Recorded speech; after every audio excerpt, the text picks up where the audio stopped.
mbooloo mi ñu ngi leen di nuyu ku ci nekk ci yéen ci turam ak ci santam di dellu santaat yàlla bu baax a baax ba mu ñu mayee ñu mën a teew fii waxtaan ci li nga xamante ne rendez-vous la boo xamante ne dañ ko dig daje on va dire buñ fi joxante woon pour mën a waxtaanee ci loo xamante ne dafa soxal doxalinu réew mi muy loo xamante ne particulièrement ci li nga xamante ne ñun dañ ciy yëngu muy secteur énergie suñu xam-xam màcc ci ñu ci liggéey mais aussi ñu koy topp parce que Ababacar wax na ko léegi secteur énergie dafa di secteur boo xamante ne mën nañoo jàpp ni moom moo ëmb secteur yeneen yépp yi nga am ci réew mi parce que lépp loo gis luy dox te mu am njëriñ te mu doon loo xamante ne dafa yees énergie daf ci am wàll bu rëy muy sa oto muy seen caméra yi ngeen yor muy climatiseur yeeg muy lépp loo mën ci am rek énergie daf ci am wàll facteur de production bu mag la te ñëpp xam nañu wala kenn umpalewul ni njëg li cher na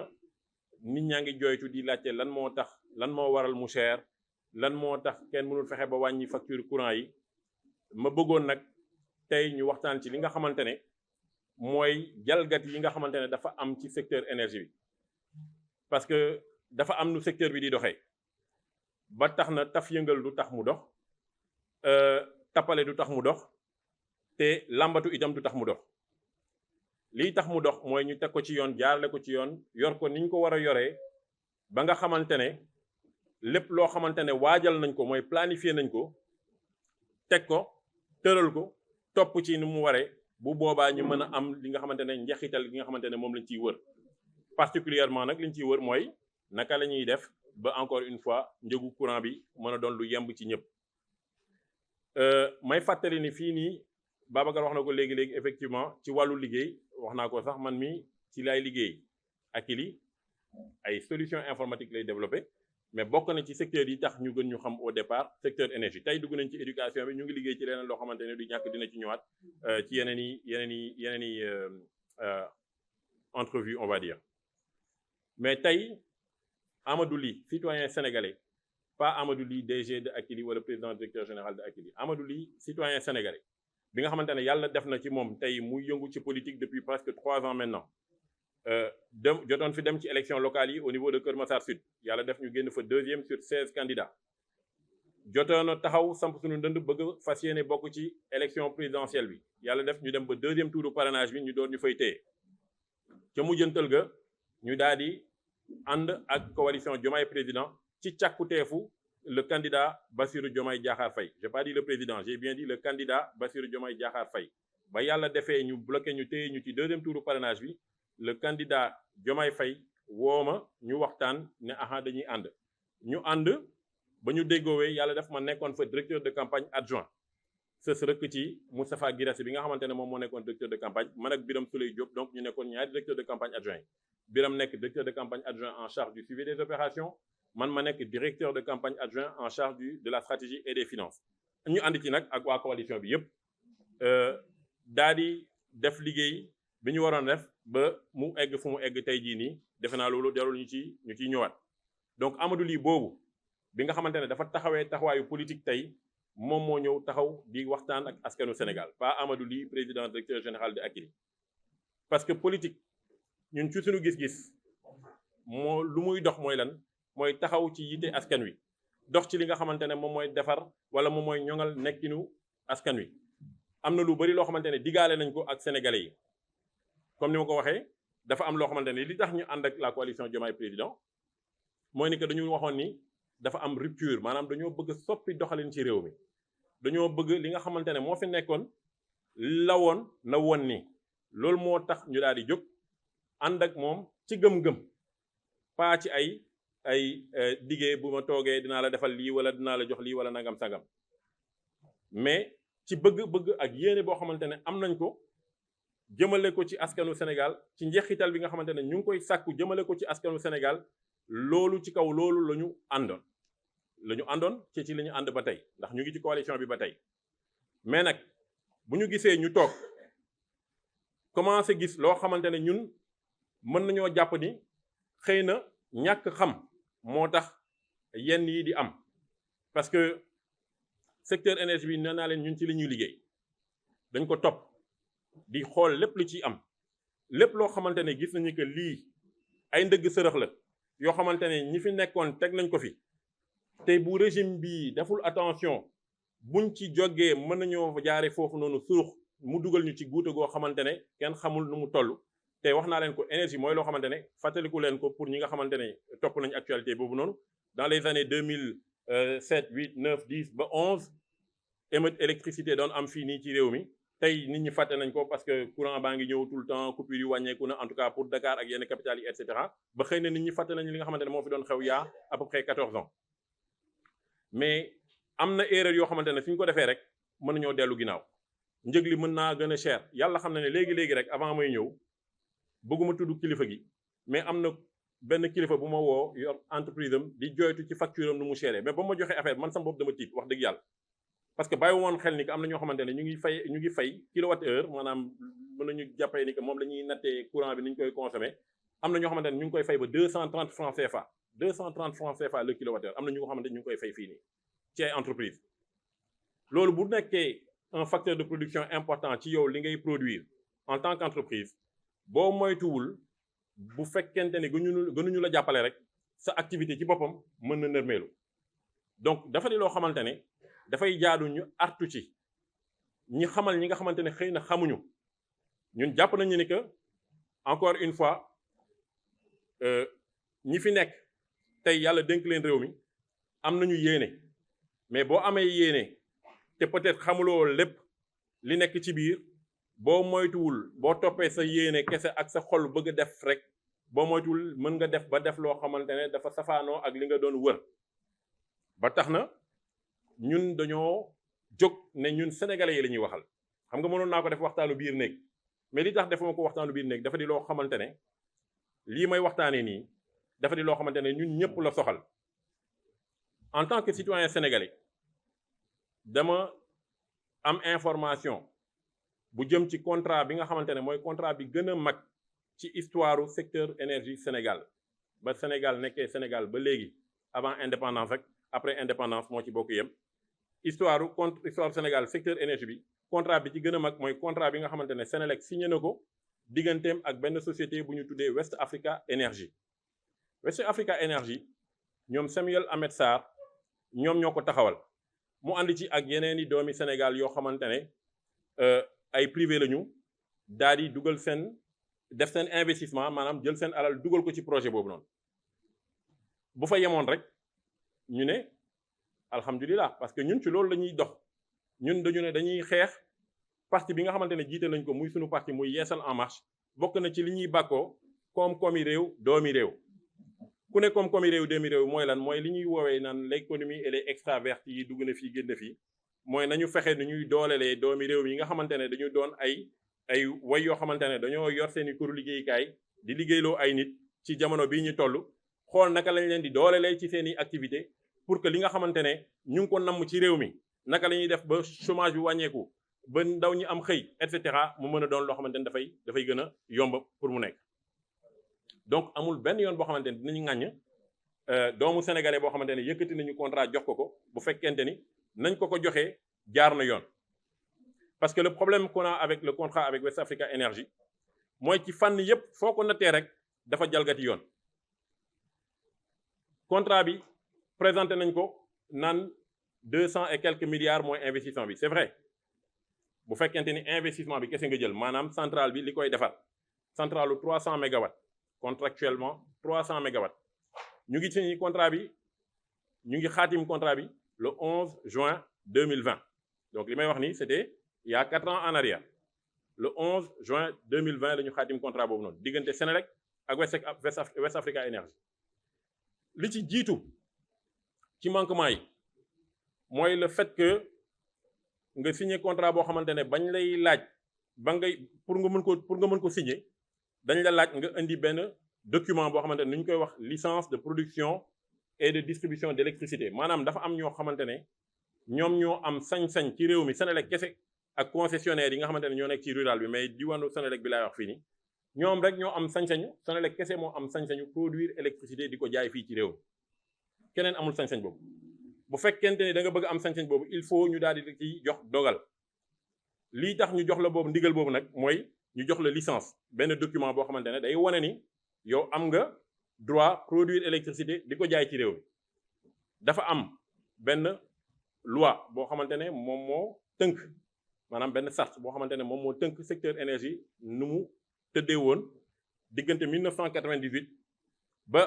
2021 bi mën nañoo jàpp parce que après dañ ko yeesalaat am benn code de l'électricité bu bees bu génn donc boobu duma ci ñëw ndax nee naa leen contrat bi ñu ngi ko signé le 11 juin 2020 donc période boobu mu ngi nekk ci période bi nga xamante ne c'est la loi 98-29 moom moo doon appliqué wu. loi 98-29 bi lan la wax dafa ne boo bëggee jaay fii nii courant di ko jaay Senelec da ngay dem nga uti licence bi da ngay bind bataaxal jébbal ko ministère de l'énergie ñoom ñu daal di koy eggee commission de régulation du secteur de l'énergie ñu saytu ko xool ndax mën nga am loolu ou pas bu fekkente ne mën nga ko am ñu joor la jox kayit bi ne la acca mën ngaa dem signer contrat bi ak Senelec ñii dañoo signer seen contrat ba pare le 11 juin 2020 toog ba 2021 septembre 2021 dégg leen bu baax li wax maanaam da nga signer contrat bi le 11 juin 2020 nga toog ba septembre 2021 door a dem laajte ji autorisation boobu noonu pour ut licence loolu en droit ce contrat il est nul et non avenu parce que document la boo xamante ne soo ko amuloo sañ-sañu signer contrat bi contrat signé en entente directe muy deuxième ponk bi entente directe mooy lan mooy ci yaa ma neex voilà dama lay xool yow sëñ bi yow yaa ma neex yow laa bëgg signer le contrat bi donc mu signer ko sans aucun appel d'offre yoon maye na ci réew mi genre de contrat yooyu di fi am ci ay secteurs yu bari mais ci secteur énergie bi particulièrement sur cette question de production indépendante d'électricité dañu ne obligatoirement yoon dafa ne obligatoirement bu question code des marchés publics c'est-à-dire loi cadre bi nga xamante ne moom moo tënk organiser secteur de l'énergie bi moom moo ne obligatoirement da nga soxla dem def appel d'offre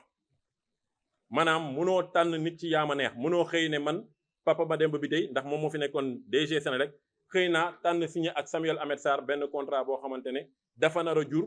3500 milliards ci 25 ans 3500 milliards ci 25 ans dégg leen bu baax li ma wax contrat boo xamante ne dañu ne 200 milliards et quelques d'investissement la mais nekkul investissement bi ngay xool investissement mooy li nga jëndee pour defar centrale bi mais contrat bi lu muy jur ci 25 ans diir bi d'abord diiru contrat bi ñaata la 25 ans la ci diir boobu noonu ci li ñu bind ci këyit yi ak conditions yi ñu ne lay produire am na terme technique yoo xamante ne du ma ci dugg li am solo mooy ñun suñu xam-xam màcc na ci buñ ko xaymawee 3500 lu ëpp 3500 milliards lay génnee ci 25 ans maanaam chaque année 140 milliards sans aucun appel d'offre te mu am këyit boo xamante ne donc loolu amuñu sañ-sañu def ko mu am fii benn bataaxal boo xamante ne ñu ngi ni yor ko octobre 2019 le ministre des finances Abdoulaye Daouda Diallo bind bataaxal bi Papa Mademba Bitèye mu ne ko lors du conseil d'administration de la Senelec tenu le 24 octobre 2019 il m'est revenu qu'un point de l'ordre du jour a été réservé au projet de centrale au gaz d'une capacité de 300 MW à installer sur le site de Cap des Biches. Ce projet est en négociation directe maanaam ci yaama neex entre votre société Senelec ak West Africa Energy ñoom Samuel Sarr société dans laquelle vous proposez de participer au capital à hauteur de 15% maanaam Senelec ñoom Bitèye ba ñu ne dañuy taxawal société boobu noonu dañu ne lii lay bi mooy danañu jël 15% maanaam boo doon xaaj capital bi téeméeri xaaj fukk ak juróomi xaaj yi wala fukk ak juróomi pàcc yi waa Senelec ñoo koy moom 15%. mais il se trouve que ba ñuy créer société boobu West Africa Energy amul fenn fu mu mës a defar dara dañ ko créer fii nii Sénégal octobre xawma novembre 2019 dañ ko créer li may wax nii bu ngeen demee ci internet bi ngeen tapé West Africa Energy surtout APIX boobu noonu ngay xamee société yi kañ lañ leen créer et cetera boo fa demee di nga gis ni société bi ñoo ngi ko créer en novembre 2019 donc société boo xamante ne musul def dara xëy ay nit yoo xamante ne xamuñu dara ci secteur énergie à part Samuel bi nga xamante ne jotoon na nekk ancien DG Senelec ancien ministre de l'énergie mais def politique nekk ci secteur bi taxulaa xam secteur bi loolu il faut mu leer parce que jaloore yaa ngi fi fil frelaté baa ngi fi yeneen ak yeneen a ngi fi donc loolu du ma ci dikkaat ñëpp xam nañ ko donc loolu taxulaa xam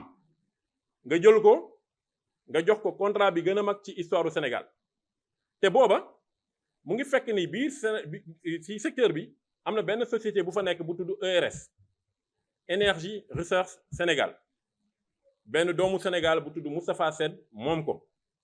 ci biir société boobu noonu Sénélec am na ci 49% 49% laa wax 49% donc ça fait 3 fois plus que li nga xamante ne moom la ñu am ci nu ñu koy waxee ci société bi nga xamante ne mooy bi ñu bëgg a taxawal bu bees West Africa Energy. Si tu veux Babacar avancer sur la slide suivante non avant non avant voilà fini li may wax nii moom mooy li ñuy bind fii nii donc c'est-à-dire dañu jël créer benn société bu bees boo xamante ne musul def liggéey bi bàyyi fi koo xamante ne moom mu ngi doon def liggéey bi ndax Sénélec am nag moom contrat ba pare te Sénélec am na fa 49% maanaam pàcc yi ma doon wax téeméeri pàcc yooyu doon boo jëlee ñeent fukk ak juróom-ñeent yi Sénélec moo ko moom donc ñoom mu gënal leen bàyyi ki nga xamante ne am nañ fa 49% dem jël ki nga xamante ne 15% lañ fa am moo tax ministre bi ne ko ci biir courrier bi mu ñëwaat ci en outre il m'a été donné de constater qu'un protocole d'entente a été signé le 12 avril 2019 entre la Sénélec et la société Énergie Recherche Sénégal SA dans laquelle vous êtes actionnaire à 49%. Donc ministre bi ci boppam ci bataaxalam mu ngi koy fàttali ni yow am na société boo xamante ne mu ngi tudd ERS signé woon ngeen benn entente boo xamante ne déggoo ci am yéene def centrale boobu noonu le 12 avril 2019 mu fàttali ni ko yow am ngeen fa déjà 49%. mu ne ko ce protocole a pour finalité l'installation d'une centrale dual fuel de 150 à 200 mégawatts sur le même site maanaam fi ñoom Samuel Sarr ak West Africa Energy ne ñoom foofu la ñu bëgg a def seen centrale bi ñu bëgg a def noonu foofu la tamit Énergie Recherche Sénégal ne woon foofu la bëgg a def moom centrale donc ñii dañoo ñëw créer société bu bees tàkk amul benn expérience mësul liggéey dara ñëw ne Sénélec génneel 15% génneel xaalis nga jënd 15% ci société bu bees bi nga bafi sa société bi nga xamante ne yow amoon nga ca déjà 49%. Est-ce que yéen a ngi dégg bu baax li may wax tey da nga am société boo xamante ne yow am nga ci 49% maanaam bu génne woon liggéey bénéfice 100 milliards par exemple yaa ci moom 49 milliards yow Sénélec nga préféré bàyyi fii société boobu noonu te moom mu ngi dox de mu ngi nekk kawoon di liggéey am expérience nga ba ko fi dem ci ñoo xamante ne ñoom seen création bi ça sort de nulle part amul dara fu ñu mës a def dara lii gars yi naan fu ñu tojuñu fenn ndax mësuñu liggéey fenn comme ça sorti de nulle part mu gënal la nga génnee 600 millions 15% d'un capital de 4 milliards pour mën a jël foofu 15% plutôt que de dem jëli 49 milliards maanaam 49% maanaam ñaari sociétés yooyu bu ñu leen taxawaloon ku ci nekk liggéey 100 milliards ERS Sénélec am na fa 49 milliards West Africa Energy Sénélec am na fa 15 milliards est-ce que nit dina méngale 49 milliards ak 15 milliards est-ce que rek nit dina méngale 49 milliards ak 15 milliards te loolu dama ko natt ci 100 milliards léegi natt leen ko ci 3500 milliards yi nga xamante ne moom la ñuy wax pendant 25 ans imaginez 3500 milliards yooyu ñu marché foofu maanaam bénéfice bi doon 350 milliards rek 10%. Donc 10%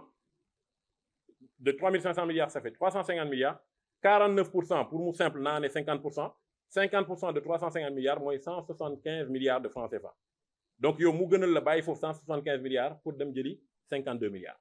est-ce que ku bëgg réew mi koo xamante ne dafa ne il est patriote maanaam patriote mooy ku bëgg sa réew est-ce que ku bëgg sa réew da nga def loolu est-ce que da nga signé contrat boo xamante ne yow kii doomu réew mi la mu ngi liggéey ak yow depuis ay at am central am fee ca kawoon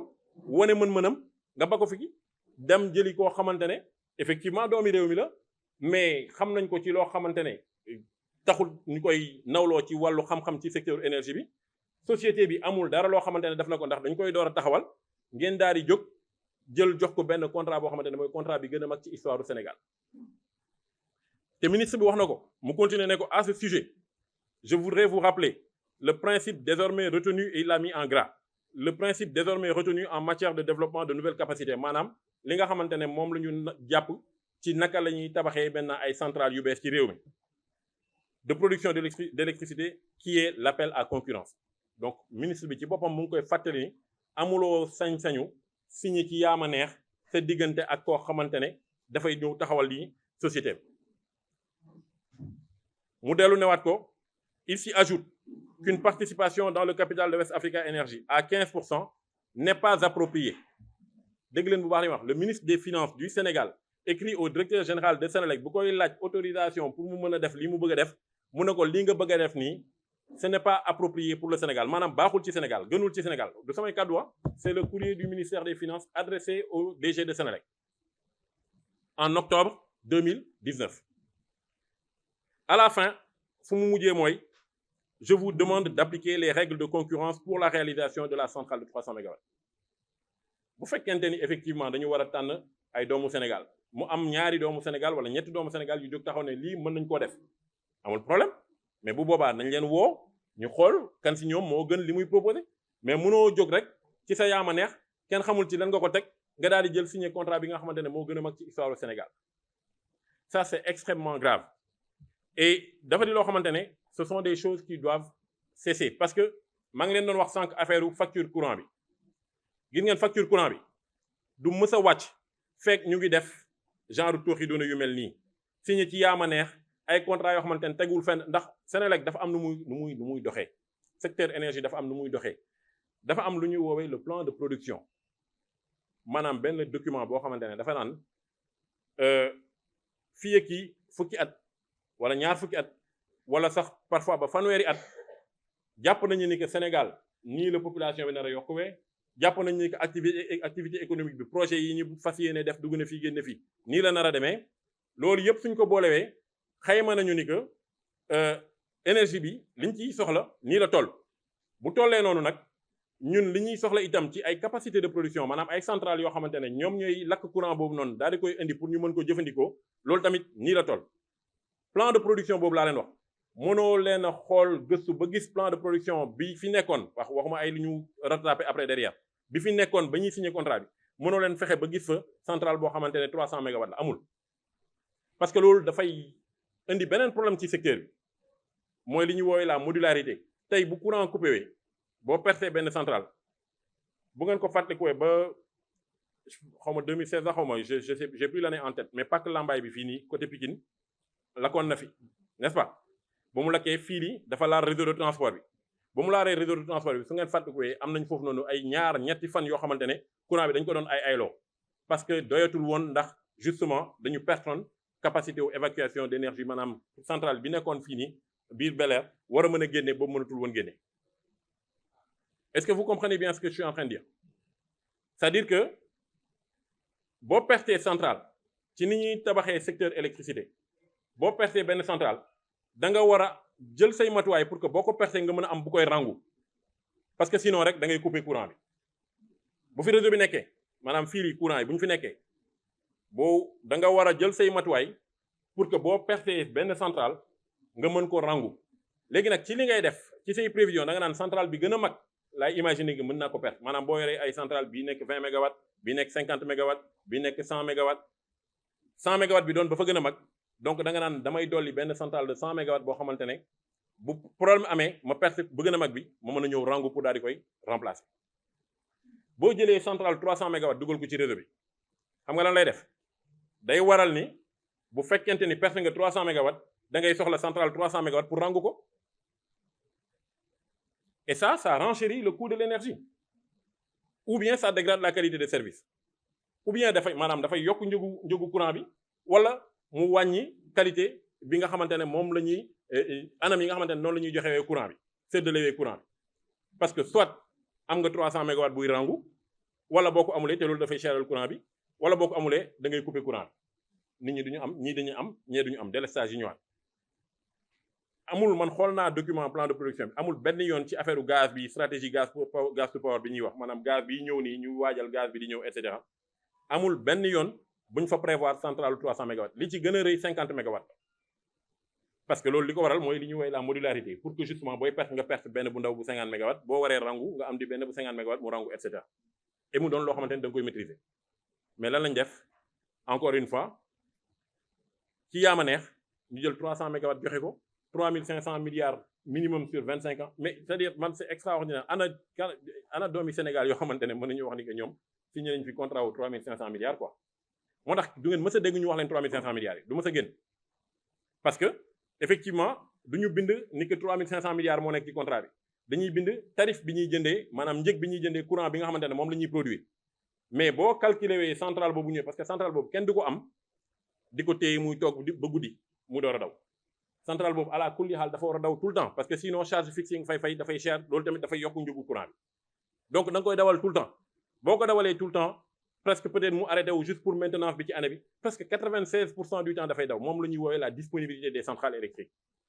boo jëlee disponibilité boobu noonu jël puissance centrale bi jël temps bi am ci année bi nga daal di koy multiplier par tarif bi nga xamante ne moom la ñu am foofu noonu moom moo lay yóbbu ci 3500 milliards yooyu noonu on n'en parle pas mais je trouve que c'est choquant dafa di loo xamante ne dafa jéggi dayoo d'accord naa bu fekkente ne effectivement jaar na yoon mais fi mu jaarule yoon mooy dès lors qu'il n'y a pas appel d'offre xamuñu ndax prix biñ ñu ko jaayee ak conditions yi ñu ko joxee mooy condition bi gën bu ñu bàyyi woon ERS bi nga xamante ne am na xam-xam bi mu ngi koy def depuis ay ati at ñëw taxaw indi proposition bu ñu bàyyi woon ERS mu dawal bu Moustapha Sène est-ce que Moustapha Sène amul woon prix boo xamante ne moo gën mu teg ci nag beneen point bu gën a graaw mooy lan mooy centrale yi fi nekk yëpp IPP maanaam man Senelec dama soxla ku may toggal courant mën naa ko toggal sama bopp wala mën naa bàyyi keneen mu toggal ma ko IPP mooy ma bàyyi keneen mu toggal ma ko maanaam keneen mu defar ñëw jaay ma courant bi nga xamante ne moom la produire léegi ci loolu noonu boo defaree centrale bi boo signé contrat ne par exemple pendant 15 ans 20 ans man maa lay toggal courant bi ci période boobu nii nangam laa lay jaayee courant bi bu temps bi jeexee centrale bi Senelec moo ko moom te du ci fay dërëm loolu mooy li ñuy woowee BOOT build pour construire own pour moom operate pour exploiter maanaam doxal T bi mooy transfert pour que à la fin bu jeexee bu diir bi jeexee Senelec yaa ko moom te doo ci fay dara xam nga ñi lan lañ def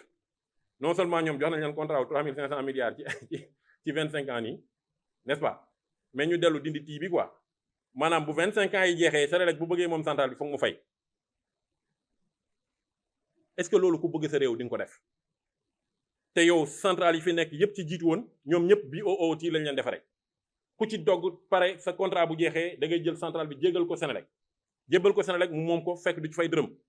kii nga jox ko contrat bi gën a mag ci histoire du Sénégal musul defar centrale musul xam dara ci centrale te nga ba fi koo xamante ne moom boo ànd ak moom la nga ciy am moo ëpp ñetti yoon que li ngay am ci ak li ngay am ci bi la kii proposé mais nga dellu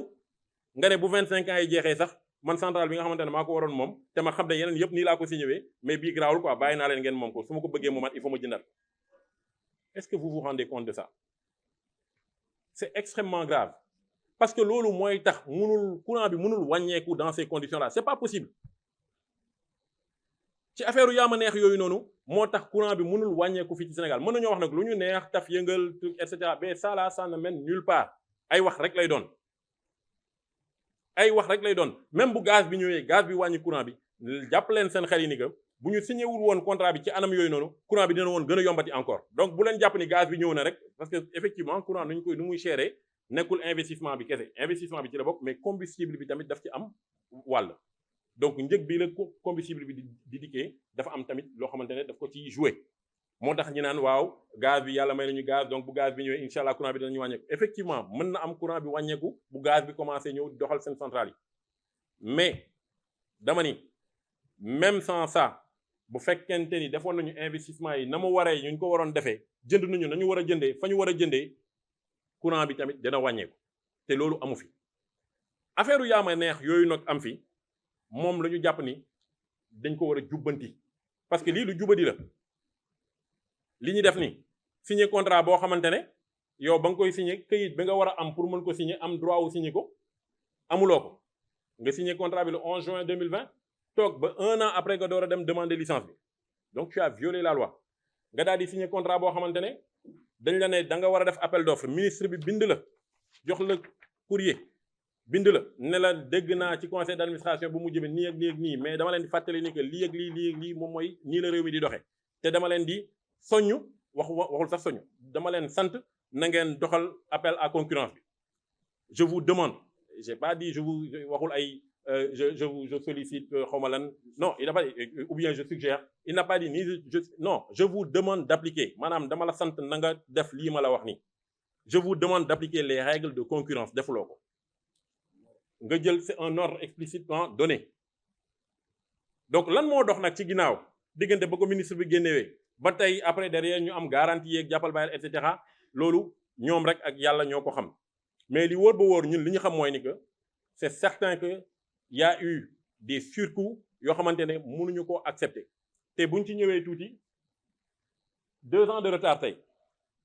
tey fi ñu toll nii centrale bi bañ koy fii taxawal lan la ñu waxoon way dafay gaaw taf am na fi hyper di ngeen déglu vidéo bi am na benn hyper fast track bu ñu nekk di def nangam sangam dans janvier xaw ma 2023 la ñu ne woon au plus tard centrale bi dana ñëw fii may wax ak yow nii centrale bi dikkagul te am na yeneen yu ci nekk c'est-à-dire c'est tellement compliqué doo sax bëgg dugg ci yeneen détails mais il y a eu plein de problèmes ci biir il y a eu plein de problèmes ba ñuy demee ci biir exécution bi Senelec di def yoo xamante ne jalgati yoon dëggantaan la nga bàyyi fi 49% dem jëli 15% nga def yaa ma neex alors que dañ la sant na nga def appel d'offre nga signé contrat wu 25 ans war fa mën a génnee 3500 milliards alors que peut-être que amoon na nuñ ko doon tëggee mën na gën a moins cher xëy na sax diirub 25 ans bi mënoon nañu ko wàccee à 20 ans tout dépend du modèle financier bu ñu ko joxoon ñi ko war a xool ñu xool ko ci gët yi ñu ko war a xoolee ci gët yu nit ñoo xamante ne dañoo bëgg seen réew te amul lu ñuy dox lu dul naka la ñuy def ba am courant boo xamante ne dafa doy sakkan te yem ndax loolu mooy wareefu secteur Senelec li ko war mooy na courant bi doy na sakkan te na yemb boo koy jënd nga jënde ko ci njëg yi gën a yomb ndax wax naa leen ko ca njëlbeen dafa di loo xamante ne dafay doon un facteur de production intrant la ci lépp lu ñuy produire boo ko yokkee mburu bi yokku leneen ak yokku même tailleur bi sax maa ngi ko doon wax sama benn émission avec Pape Ngagne moom mooy dëgg même tailleur bi boo yokkee courant bi mais machine am bi nu muy doxee du courant donc c'est inacceptable et bu ngeen dégluwee ci vidéo bi ci topp bi lii ñoom Samuel la ba ñu lancé affaire bi déglu leen lu muy wax booy defar courant bi dafa am ñetti schéma yu am bi ci jiitu mooy man Senelec man lañ sant naa produire courant bi pour waa Sénégal donc man maay génnee sama xaalis moo xam dama ko am ci samay bénéfice moo xam dama koy leb di ñëw di rembourser ci ab diir mais man maay leb xaalis bi wala man maay jëli xaalis bi en tout cas ñëw investir tabaxal sama bopp centrale bi wala sant nit mu tabaxal ma ci sama supervision maanaam man maa koy contrôler ba tey ma tabax dellu ñëw di exploiter centrale bi bu exploitation ñëwee mooy courant bi di ñëw ma di ko doxal di ko jaay beneen extrême bi mooy côté bii nii beneen extrême bi mooy bi ma leen doon wax léegi nga ne acca yow West Africa Energy wala yow ERS wala yow GTI wala yow Kunun Power wala yow Taïba et cetera sant naa la nga daal di may tabaxal centrale boo xamante ne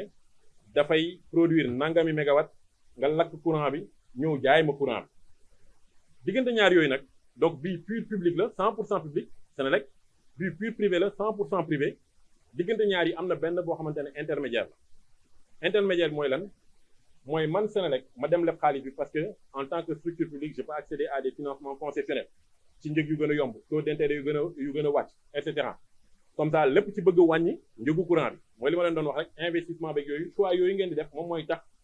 courant bi njëg li daal di yéeg wala mu wàcc soo parewee loolu nga daal di jël nga ne léegi man aw ma jot wala aw ma nit ñi wala am na keneen koo xamante ne jàpp naa su ma ko joxee mu dénkee mu doxalal ma moom moo koy gën a mën a doxal donc ma jël privé bi ne ko centrale baa ngi nii tabax naa ko ba pare def naa ci lépp mais li ma la sant mooy nga géreel ma ko comme ça di ma doxalal comme nga tabax sa immeuble rek daal di jox nit société SCI mu nekk di la gérer location yeeg yooyu di encaisser di la ko jox et cetera